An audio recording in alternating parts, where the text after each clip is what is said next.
Do you know that most of the what I ordered versus what I got problems that we fashion designers are having is due to taking wrong body measurements? Yes, if your body measurement is wrong, then your final results definitely will be wrong. If you are new to fashion, you're new to tailoring, you want to learn how to sew, and you do not know how to take accurate body measurements yet, then please watch this video to the end. This video is for you. Watch it to the end. Don't stop halfway. I'm Teacher Catherine. You're welcome back to my channel. And if you're joining me for the very first time, I love you. You're welcome. Thank you so much. I mean, you saw other YouTube channels, but you chose to stay with me. You chose to spend your time with me. I promise you this video is going to be worth your while. Go to the comment section. Drop your name in the comment sections. Just say, I'm new here. Drop your name and say, I am new here. I promise you, I'm going to give you a shout out in my next video. I want to know you. I want to know my subscribers. I want to communicate with you. I want to hear from you. So please go to the comment section right now. Drop your name and say, I am new here. Thank you so much. Let's get right into the video. So on today's video, we're going to learn how to take a male body measurement. I'm going to do another video where we'll talk about how to take female body measurement, but on this video, we're going to learn how to take a male body measurement. First of all, let us identify the parts of a male body. We're going to be using this mannequin to represent a client. So on this my client, now this is my client's neck, this is the shoulder, this is the sleeve, the chest, the tummy, the waist, the thigh, and then the length of the top from shoulder to waist, or below the flap can be the length of the top, or to the knee, or even full length depending on what the client wants.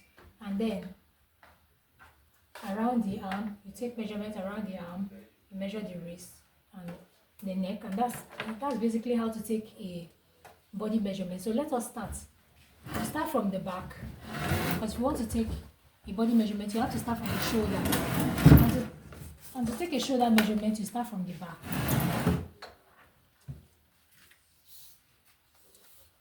So the shoulder of this my client now. To take a shoulder measurement, you start from one edge of the shoulder. I told you this is the shoulder. You start from one edge of the shoulder, extend it to the other edge of the shoulder.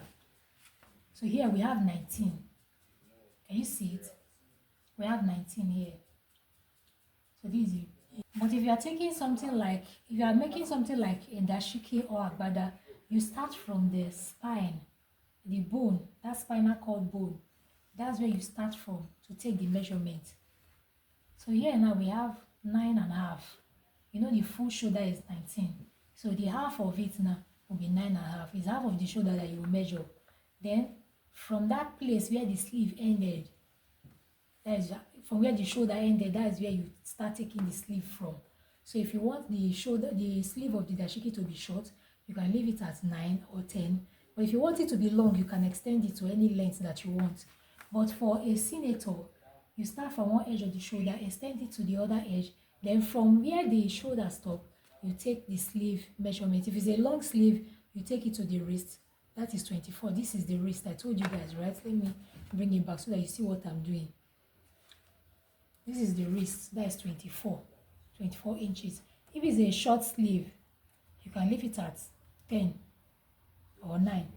If it's a 3/4 sleeve, you can leave it at this one. This one is 19. You can leave it at 19 or 18. You can leave it at 19 or 18. Why is this mannequin falling? So after taking that, you tell your clients to turn around.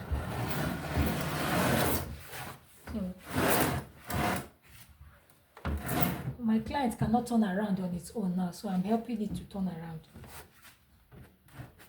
I don't know why this thing is falling, sorry. So now, the next measurement you take is the around arm. Around arm this is the arm. So you measure around the arm. For this around arm now, if you want to take the exact arm measurement, go is 12. But you cannot make a man's cloth like that. Men are not women that like fitted clothes. Men want their clothes to be free. They're even wearing palazzo now, so wearing free clothes. Nobody wants to wear tight clothes again. So you add to that measurement that you got like 3 inches. So we'll take the around arm as 15. If you want to measure the elbow, what I usually do is I tell the client to fold their hand like this, and then I measure around the elbow, so that when the person wear the clothes and the person wants to raise his hand or fold his hand, it will not be too tight. So that's what I do. I measure the Measure around the elbow, and then you add to it. Let's take 14 or 15 to save, so that it will be very free. If it's a long sleeve, shirt, you take the wrist measurement. The wrist is 8. So then, okay, we've measured the length of the top before, that's 24. So now we'll measure the chest. To take a chest measurement, you start from, you wrap the tape around the person and extend it, drag it to the largest part of the person's body. So this is the largest part of the person's body. Then you add 3 inches, like I said, you add additional 3 inches to make it 46. So you take this top chest measurement as 46. That same measurement is what you will use for the stomach, the belly, and the waist. That 46 is what you use to cut the person's belly and the waist. But if it's for somebody that has big tummy, you have to measure the tummy. The person's tummy is bigger than the chest. That tummy measurement is what you will use to cut the whole body, not the chest. The biggest part of the person's body is what you will use to cut the whole body.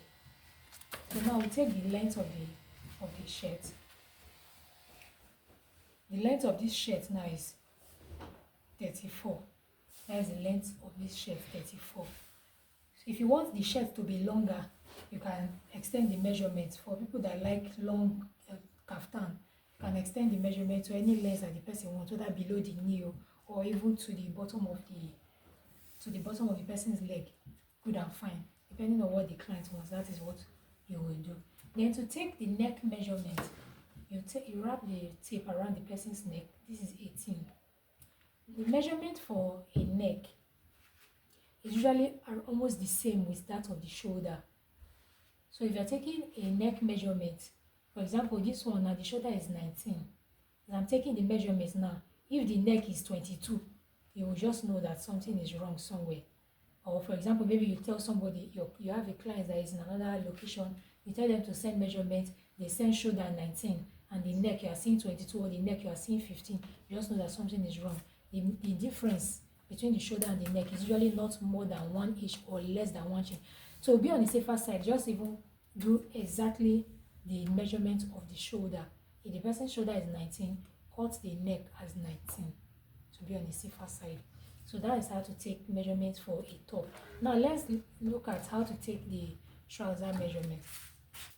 You start from the waist.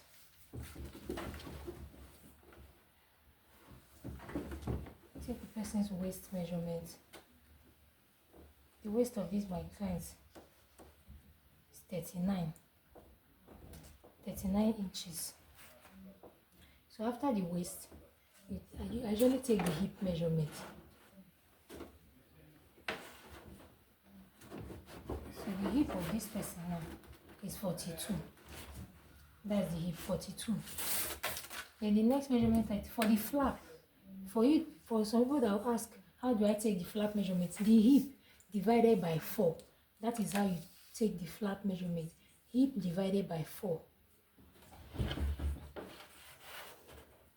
Then for the tie, you wrap the tape around the person's legs and you raise it up like this. So that is 27 inches. That is how to take a tie measurement for a man, 27 inches. Then you come down and take the knee measurement. Take the knee measurements. The knee here is 16, add 3 inches, that is 19. So that is how you take the knee measurements. Then the calf. There are some people that this part of their leg is usually very big. They have big calf. You have to take the measurement of the calf, because if the calf is bigger than the knee, and you go and cut the knee measurement, and then when you get to this place, you now increase the size of your trouser will be looking like this. So instead, you use the calf measurement to cut the knee. So you must always take your calf measurement. Always measure your calf. So for this one now is 15. Add 3 inches, that's 18. And then you measure the seat. This bottom part of the trouser is called the seat. Usually what I do is when I want to take a seat measurement, I like to use it to pass the heel. There are some people that have very big feet. Their feet is very big. If you don't use the tape to pass the person's heel, you will not know if that person's feet can pass that trouser you are sewing. It will be very tight and the person will not be able to wear it. So when you are taking the seat measurement, always use it to pass the person's heel. If it passes freely, then you know that that measurement is okay. And if you make that trouser, the person will be able to wear it. After that, you take the length of the person's trouser, the full length. You take it from the back, but I don't want to turn this mannequin around. That's why I'm taking it from the front. But when you want to measure your client, tell the person to turn around and you take the length measurement from the back to down to the heel of the person, and we'll have 42. The full length of this person's trouser to the heel is 42. I told you take it from the back. That's how you will get the full measurement. To the person's heel is 42. So that's how to take a trouser measurement. So with this, we have come to the end of today's video. In the next video, I'm going to teach us how to take a female body measurement. If you want to sew a blouse, if you want to sew skirts, if you want to sew trouser, I'm going to do a full tutorial video on how to take a full body measurement for a female. Thank you for staying with me. Thank you for watching my video. I hope you watched to the end. I hope you watched to this point. If you watched to this point, then go to the comment section and tell me what you have learned so far in this video. Drop it in the comment section. I want to hear from you. Let's communicate. Let's talk. Thank you so much for joining me. See you in my next video. Bye.